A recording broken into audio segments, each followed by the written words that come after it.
Hey, you know what? Instead of making up the traffic, why don't I actually look at it this time? I will say I saw that the one lane that everybody's talking about. Oh, it's terrible. I didn't think because I had to go pick up one of my friends at Midway this past Friday night at like 1 in the morning. So I thought, oh, there's not gonna be any traffic because of that one lane. There was traffic. Where on the highway? Yeah, going to Chicago. Really? I've heard people talking about it. I haven't seen it yet. Where is it? So I know you don't know. yeah, I was gonna say I know how to get there, but right as you get onto the exit that says like Chicago Loop and all that, that's where it's gonna be.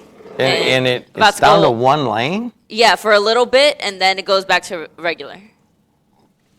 But that I gotta say another one. Now, have you tried to go north on Indianapolis Boulevard lately to East Chicago? Oh yeah, I go around. I go once I get to Indianapolis over these train tracks. I'll go down to the left until I get to Columbia, or I'll go down Kennedy Avenue because the bridge is still open, at least going to East Chicago, but you can't come back from East Chicago. You can't go from East Chicago to Hammond on Kennedy, but you can go to East Chicago on Kennedy.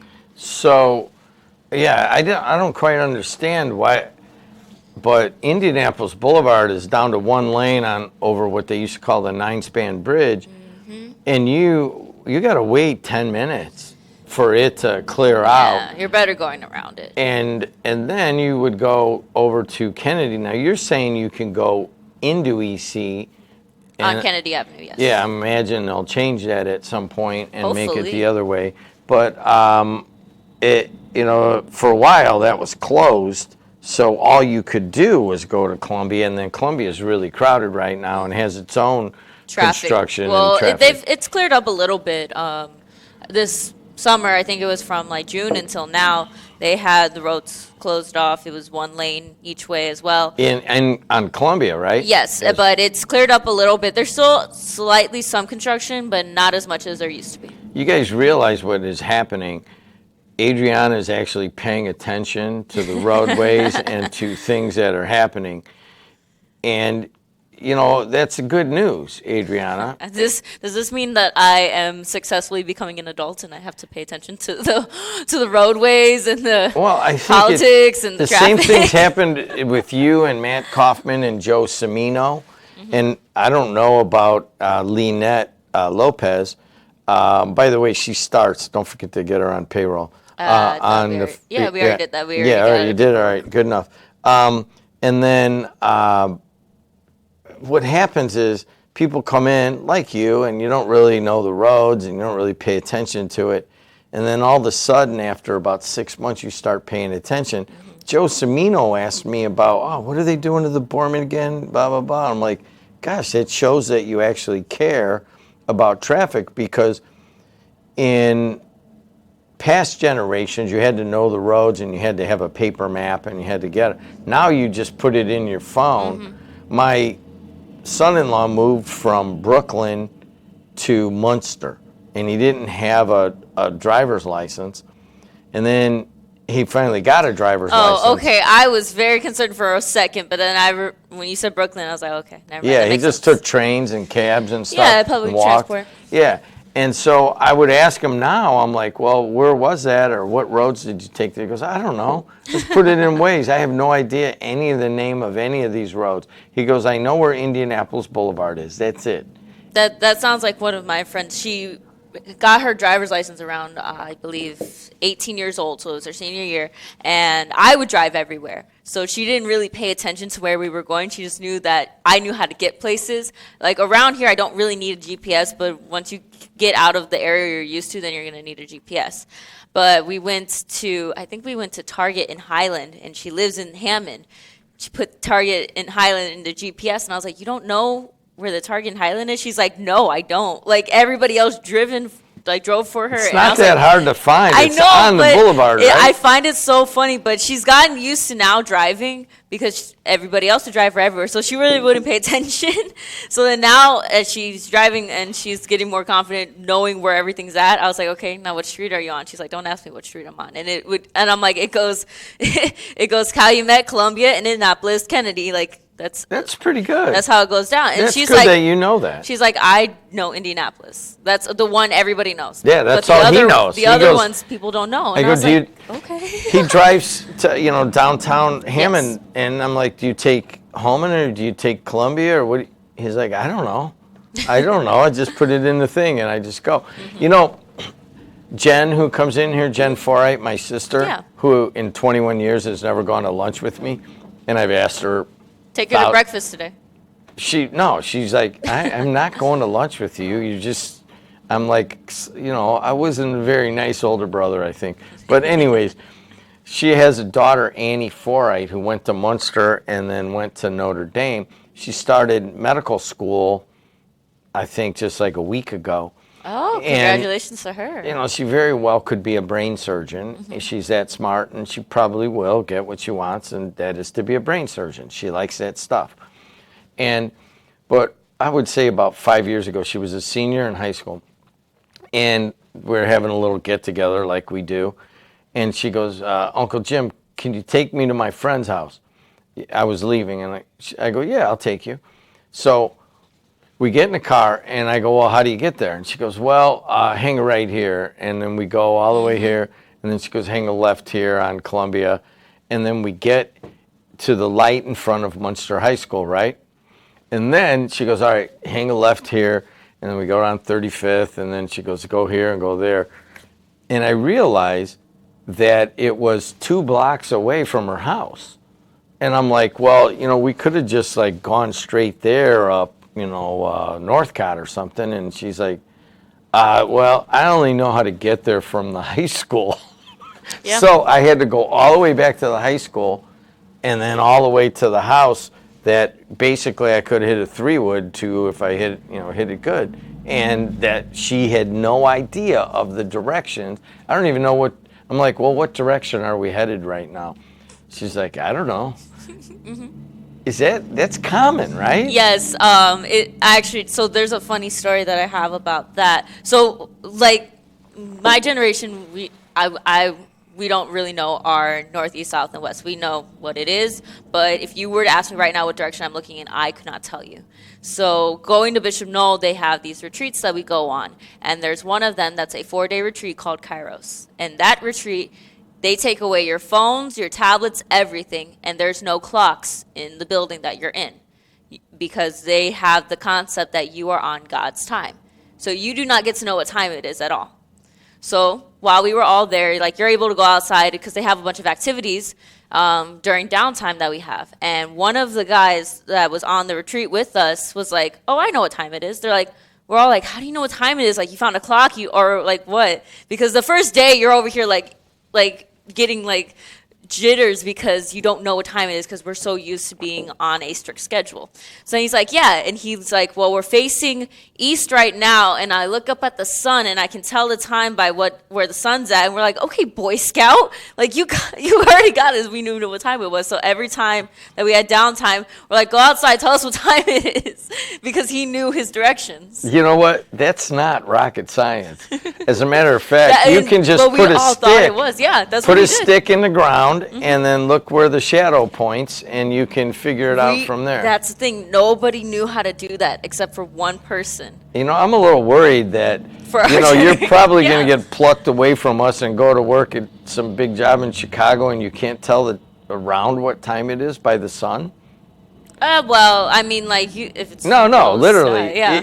If you took a nap and woke up and you wouldn't know if it was 10 minutes or 2 hours by the sun, right? No, I would not. I really couldn't. That's kind of, well, I mean, that's as bad as one day somebody that's listening is going to walk into a room and the brain surgeon's going to be my niece, and she's not going to know how to drive 2 blocks away unless she goes back to the high school, and that hasn't changed. I think that's a casualty that needs to be addressed. Oh yeah. I mean, I like the fact that you're on God's time. And see, you would have never thought of, how do I tell the time? Yeah, if we were never put in a situation where you did. Do they ask you what direction you're going? What do you mean? Like when I'm. can you tell where you're at? Can you tell what direction you're headed by where the sun is? Where the sun is? Wait a second. The sun's right here. The sun's right I'm here. I can't, hold on a second. You see the sun right over my shoulder? Uh-huh. What direction is that? Couldn't tell you. Okay, good enough. Let's take some photos. Let me do the traffic. Oh, 294 around the city is bad, right around about halfway up and right as you get to O'Hare, so allow extra time. 80 east and west gets bad in Joliet, but you don't care. The Bishop Ford is bad from the top of the steel bridge all the way downtown, and I don't see an accident, so something's happening that everyone wants to go to Chicago all at once. And if you're a normal commuter, you will be harangued and you will be just pissed. I think I can say that. But it's a long ride up the Bishop Ford and the Dan Ryan. Skyway Toll Road, Borman, Klein Avenue Bridge, they're all moving along pretty well. Adrianna Alvarez with the weather.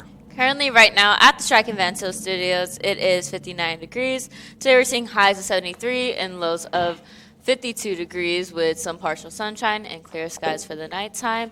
Wednesday, highs of 76, lows of 61, sun in areas and high clouds and nice temperatures. But then on Thursday, we're seeing highs of 74 degrees, lows of 56 degrees, intervals of clouds and sunshine, a couple of thunder showers around the early afternoon. 219-845-1100. Let's take some phone calls. I do got plenty of things I want to get to, but I'd much rather hear from you. Hey, you're on the air. Hey, Jimmy, don't forget, Magellan didn't know east or west or north or south either at the beginning. Are you kidding on that? Or are you making it up like you do with most things? No, that's true. In the beginning, he wasn't sure. He had to figure it out. But, hey, the interview with the girls was great on that bike thing. I was trying to text you. I was going to say, hey, the lady on the left in the blue, if she's looking for breakfast at maybe 8:30, I was going to tell you to slip her my number. You know, you're just you, and you can't escape that. But you did say something that was true. Ferdinand Magellan didn't know east and west. That is correct. Magellan and other European navigators of his time knew which direction was east and west. Their challenge was not the directions themselves, but the exact geography and scale of the globe. In other words, they thought the world was flat, so that kind of changed their direction. That's sort of like Bradley Gimbel, thinking the world's flat, the moon's fake, and he thinks Trump didn't get shot in the ear. All right. Hey, thanks for clearing up that rather sordid thing. All right, let's take the next one. Hey, you're on the air. You're following Mad Mac. What does that make you? A Mad Mac follower? Oh, yeah, really, yeah. I'm sure he's going to have a lot of luck picking up women on your radio station. So. God bless anyone who would go out with him. Jesus. But, hey, can you turn this caller up? He seems to be whispering. But anyways, go ahead. What's on your mind? I remember a certain radio host making that bear run bike trip a few years back with me, and it didn't turn out all that well at the end of the evening. I think we probably were a little aggressive in our tasting the various beer options at the various places. So. You know what? I remember that now. Now, you know, the best place in America to do that is Madison, Wisconsin. They have all these bars on basically a strip on a abandoned railroad tracks. They made it into a bike path, and then you can stop at the various kind of dive bars all the way around the region. I wonder why more people don't say, hey, let's go have a beer, get on their bikes, and then ride there on their bikes. I mean, that doesn't really happen, and I think it should. Yeah, there are a few riding groups that they ride from Trek out there in Cherville all the way up to 18th Street. You can do that almost all the way on bike path, so they go hit 18th Street, I think, once a month. So there's a few groups that make rides like that around the region, but I don't think they're well known or well promoted. So this sounds like a fun event, and I think it'll be fun. Like a fun event. Yeah. Are you going to go? Yeah, I think so, yeah. You know that by 313 over there next to the South Shore line, they do have a path that ties, I forget the names of the two trails. They tie the one there that starts in Munster into the one there that runs along the little cow. And so it's almost all bike trails, I think, you can ride on what they were showing on that map, except maybe if you're trying to go from Munster to Griffith, I think you got to go down Franlin and then maybe Hart through Highland to pick up the bike path again over there in Highland. So, Well, yeah, it's going to be a fun event. Yeah, I mean, obviously 313 is going to have to be open at 11.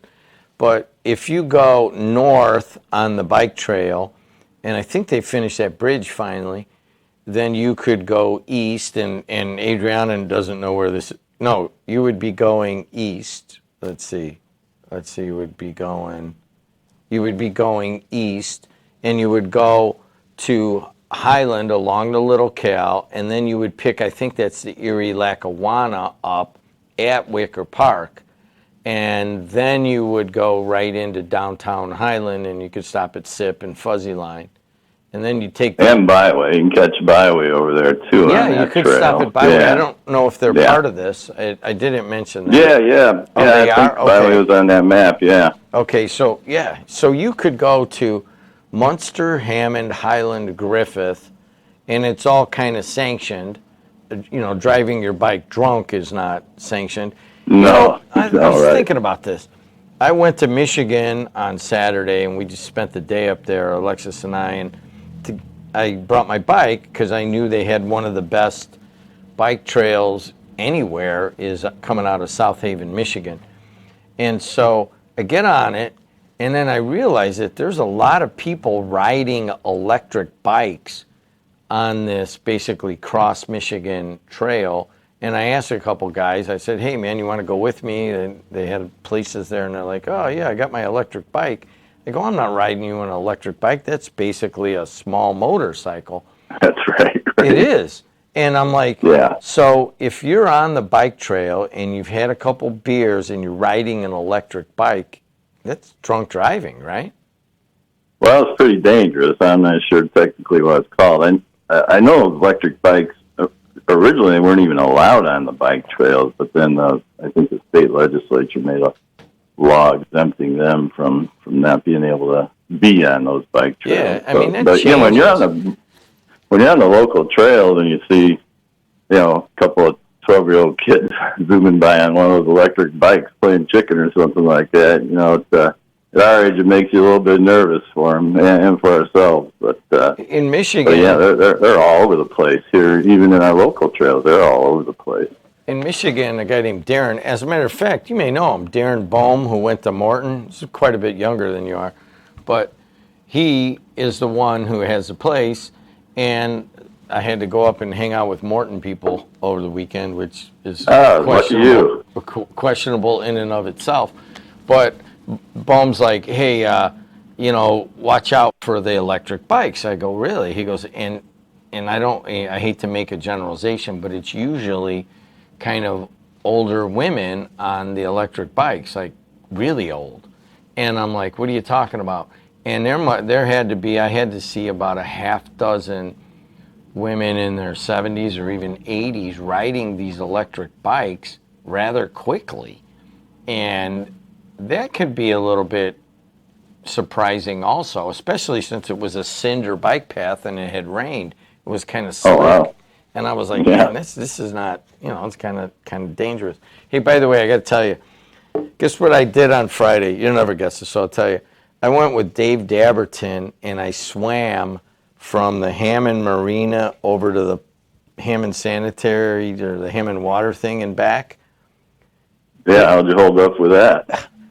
I've been swimming at the Y here. They're closed today, so I won't. I mean, the pool is closed today. All of them are. Yeah. So they open tomorrow. But it was unbelievable.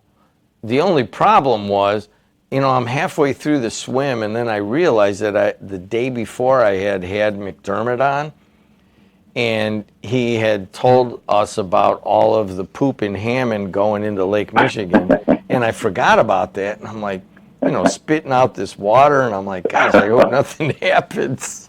Yeah. But anyways, It is the most underused area. There was a couple other swimmers there, but Dabberton and you swim along the coast or the lake shore, and it's a long swim, and then you swim back. It's pretty safe. He had a flotation device on and the whole thing, but I just want to bring that up to people that that's a possibility, but you definitely got to have that safety flotation device on. I didn't have it. I won't do that again. But anyways. Yeah, my wife and 2 kids can both swim all day long. Me, after about 50 yards, I'm like, oh, Jesus, I'm going to drown here if I don't get to shallow water soon. So I'll need double flotation devices. So. Hey, high school football, we had 8 games on. You know how high school baseball has kind of risen here in the region? So has high school softball. I think the same is going to happen here with football. There's some really good teams this year. Maryville, Crown Point. If you look for the JED TV Sports Network top 10, I think it's Maryville, Crown Point, Hobart, Michigan City's up there. I don't know who was number 4. I forget right now. Andrean's right up there. They're good teams, man. Quickly on baseball and softball, like, so what was 7 or 8 teams right there downstate in the championship and 4 winners, I think. I think all 8 games had a region team. Yeah, it was an incredible spring it was historic. I'm sure it's never happened up here again. I'm not sure it's happening in any other part of the state other than maybe Indianapolis. So it was incredible. Softball and baseball. What's going to happen now, I don't think people realize it, is that kids can now transfer at any time, anywhere they want to go, as long as they can get into the other school in one way or another. And that's going to change everything. And it hasn't hit yet. There hasn't been big notable transfers or somebody got in an argument with a coach and the next day they're at a different school. That is going to happen around here. And it is also in the back of coaches, athletic directors, superintendents' minds that they have to have the really good facilities. They have to have the best coaches. And quite frankly, they got to have their games on TV because, well, I'll go to that school. They're on TV. The other one's not. The whole game is changing. Have you felt it yet? Yeah, and it's really starting to change for kids trying to get recruited out of high school into college. Rick Pitino in basketball really made it very clear for everyone. Like, I'm going after 25 and 26-year-old kids. I'm not going after 18-year-old kids. So if you want to play at a high, there are a lot of opportunities at all levels for most kids to play in college. There's NAIA and Division III and all that kind of stuff. But if you're hoping to maybe play at a higher level, you got to have a lot of game and you got to have a lot of exposure too, like you're talking about, and that's the way to get exposure. Yeah. And that Michigan City team. Go ahead. No, you go ahead. You're way more interesting. The game that really caught my eye last weekend was that Michigan City game because they're always a wild card. Every once in a while, they got 2 or 3 potential D1 players stacked on their roster, and if they put some stuff together, they can throw together a nice team over there. And it looks like this might be another one of those years for them. You're always going to see Maryville, Crown Point. Hobart has regained some of their mojo from the 90s. Hobart looked really good in beating Chesterton. And first of all, I need to apologize to Plumbers 210. We did not get the spot in on the Hobart game, and I know a number of plumbers were like, hey, dude, your spot was on every other game, but we just, we work with the students, and we have to have the spot in at a certain time.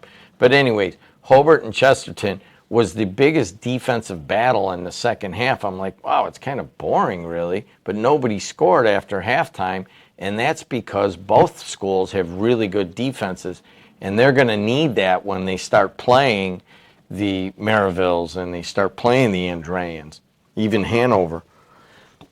Anyways, I got to move. Thank you. We could do this all day. Yeah, good to talk to you, man. All right, thank you. 219-845-1100. You're listening to AM 1230 WJOB and 104.7 FM. Hey, you're on the air.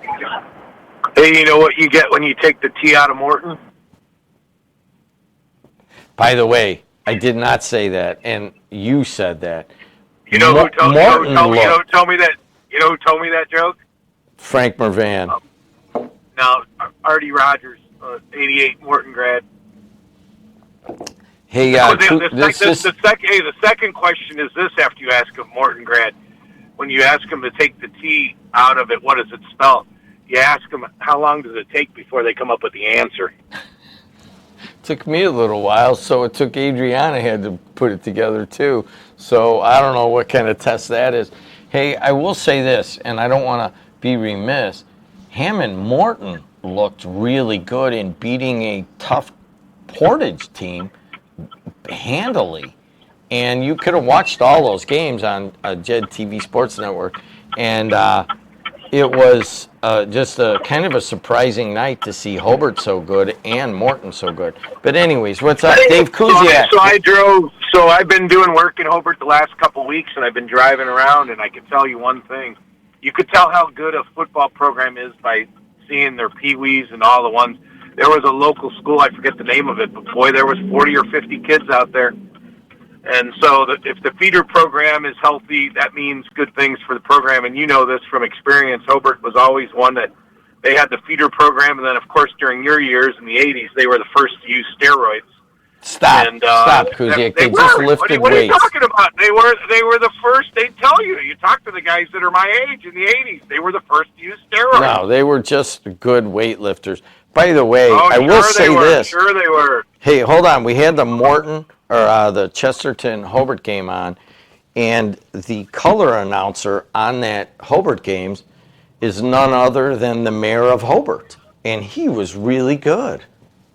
Good. I ran into Tony Rodriguez. I'm trying to recruit him for you, and then I also ran into Artie. We were at his pool, and he said call Kevin Enright.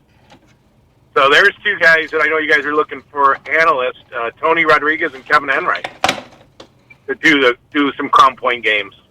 Hey, Dave Kuziak is on the air. A lot of people. By the way, that's Josh Huddleston. That is the voice of Hobart football, and he was on there with Sam Michael. And Huddleston was good. I didn't know what to expect, and he's just got this amazing knowledge of football because he played and.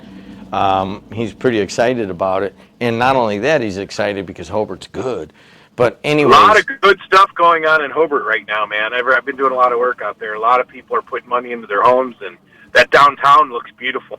Yeah. Hey, Dave Kuziak, how many times am I going to be asked, and Adrianna, when is Dave Kuziak coming back? You're going to have to answer that right now. Next, not this Friday, next Friday. First of all, I want to promote Rock and Rail Fest. So this is the last weekend of the summer. So I'm actually meeting some friends up there on Sunday, and I think it's all weekend. So go see one of the last fests. It's going to be beautiful weather. No rain this weekend. It's going to be in the 70s. I've been listening to music all summer, enjoying myself. I went to the last 3 Thursdays at Wicker Park, and echoes were just off the charts last Thursday. There was a 12-minute fireworks show. As the show ended, it was just one of the best 12 minutes of music and fireworks that you can see at the hallowed grounds. Yeah, woke up my grandson, by the way. I know. I used to do that because, when I lived right there, you hear that. But, hey, it was beautiful. And, by the way, the person that pulled, I took that quarter-zip Purdue pullover that I had, and I left it. And I'm so pissed. It was $75 at Dick's, and it's gone. It's gone. It's gone. It's gone. Goodbye. So Dave, let's get this straight. All right, hold on. We need to do some calendaring here. Adrianna, Kuziak's not this Friday. I forget who I don't know who's this Friday. And it's me. Now that I think about it. And then Kuziak takes. No, it's Dabberton this Friday. Dabberton this Friday. Okay. It'll take me a month or two to get my crowd back, but that's okay. That's a different issue. All right, so Kuziak comes back. Can you put a couple other things on my calendar? Mm-hmm. One is, Kuz, they have the car show at Wicker Park tomorrow from 4 to 7, and the DJ for that is Brian Cummings, and you hear some of his music in him DJing here on WJOB. I think he's going to have a live show eventually. So that's 4 to 7. That needs to be on. Yeah, he came in. He came in when I filled in for you, and talked to me and dropped off some stuff. Said that he's very interested in doing some work. I said, "Well, make sure you talk to the boss." So he must have got in touch with you. So he's pretty well known. He does a good job. Yeah, he's had his DJ stuff. And then if we could put that poker run on my calendar. And then what else do I need on there, Kuziak? I need, Rock and Rail Fest. This weekend you got to go to Rock and Rail Fest. It's going to be just beautiful weather. Some of the festivals over the last couple weeks, I've been doing some festivals and just enjoying summer. They really got hurt with the 90, 100-degree temperature. In fact, when they had Western Days, they also had, they tried a new thing called, like, pints and performers, Pensy pints and performers. They put a thermometer on the pavement. It was 107 degrees at 6 o'clock on that Saturday. So that really hurt some of the people that, no one wants to go out when it's that hot. So it's just going to be perfect this week and this weekend. So get out to last weekend of the summer. And the music's great at Rock and Rail Fest, as well as any other thing that's going on this weekend. That's where we're going to go. We're going to sit in a pool on Saturday, just really enjoy this is it. This is one of the reasons why I took some time off. We only get so much summer. We only get 12 weekends, and this was the last weekend. So enjoy it. It's been really hot, and we got a lot of things coming up. We got some people coming on, and we'll get back at it, swing at it, talk about some of the stuff that's happened over the summer, talk about some of the stuff that's going on, promote a lot of the good things that are going on in the region, and try to educate people and educate myself as to what's going on, and get back into it. So it's been nice. It's kind of unplugged for a couple months, not only locally but nationally, and you will find that life is really not as bad as everyone makes it out to sound when you unplug from all that toxic crap that people sit and, CNN and all that other stuff and all it. I hope that that's about ready to come to an end, because it really does not exemplify America, if you ask me. I'm out here talking to customers and people every day, and do they have their views? Absolutely we do. But I think that what should be brought up is, did you see the guy that won the first time, Tommy Fleetwood, after 165 turns? He won the golf thing this weekend. I did see that. Did you see what the gist of his story was? Why everybody loves him so much? He's like the most well-loved person on the tour. And his message to his kids and everyone is, why don't we just be kind and nice to each other? What is so difficult about that? Well, he's gone through a lot. If you know his story, he's 34 years old and his wife is 57. And they had a kid together. She was pretty old when they had the kid. And he went through a lot of people really judging him for a while. And now they've kind of laid off, I guess. But anyways. He had some mommy issues, so he married a 57-year-old. It is what it is. Not the first person. Look at the president of France. His wife's 75. So it's normally it's the other way. Normally it's women that got some daddy issues that are married to someone 20 years older. And so he's being kind. What is so difficult about that? You can believe that the tax rate should be 50 and someone can believe that it's 10. Does that mean that the other person's a jerk-off? All right, well, with that, we're going to end the phone call. Thanks a lot, Kuz. We'll see you in a week and a half. Dabberton will be this Friday, and Kuz will come back after Labor Day. All right, man, I appreciate all that you do. I already hung up on him. Thanks, sorry. all right. Hey, I do have to apologize one more time to the Plumbers 210. They were not on the Hobart game, especially to Shayna Jones, whose kid is in 8th grade there and is a football player. We did not get the Plumber spot into that game, and we'll make it up. Don't worry about it. But you were on every other game, and it was an amazing Friday to open up the season. We have a number of games coming up. Can you I'll do it right now. We have a big Saturday coming up, and that's what I want to promo. We're going to be at Andrean. Now, they've moved the game to Saturday. I won't say it has anything to do with us, but we definitely want people to move some of their football games to if you want to play Thursday or Saturday, it makes it easier for us to televise the games. But here's what you got.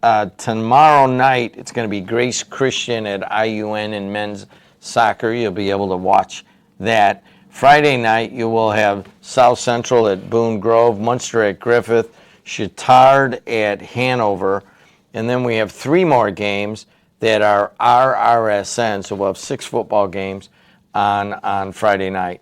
And then we will have 1 game on Saturday night. It'll be Fort Wayne Lures at Andrean. That'll be a 6 o'clock game. They'll go on at about 5:45. But with the game broadcast, but they're going to be out there doing a game day type situation. Thanks a lot to the Carpenters, Central Midwest Carpenters, are building a set or a kind of a podium where the guys can sit. And then Joe Cimino, I hope you have trained him well, Adrianna, because he's going to be hosting that game day. And he, of course, played at Andrean and is pro Andrean. And he said, Jed, this is an out-of-town team. Can I be just like pro Andrean and just like a fan? Sounds like Andrew Garcia. Yes. And I said, you know what, Cimino, you can be pro Andrean. You don't have to be independent on this, although there will be a lot of people from Fort Wayne that probably won't like that at all, but it is what it is. So if you're going to the Andrean game, they'll be out in the parking lot there at the Central Midwest Carpenters built studio the first time we're doing it, and Joe Cimino will be the host. He's just a guy who's a student here at P&W who was the quarterback there at Andrean, and that'll be 3 to 5. And I don't understand what's going to happen or how they're working it. I'll be watching it just like you will. And then the following week, we're actually going to do it again, as we'll be at Griffith that week. And that will be who's coming into Griffith for that game. It'll be Lowell at Griffith for a kind of a game day thing before the game. So I don't know. I know that other people are seeing that and want that. I don't know how easy that is to pull off or whatever, but that's what's going on. Let's take a short break and let's finish up. We got a hospice in about 15 minutes. Adrianna and I will be right back on the Voice and Face of the Region.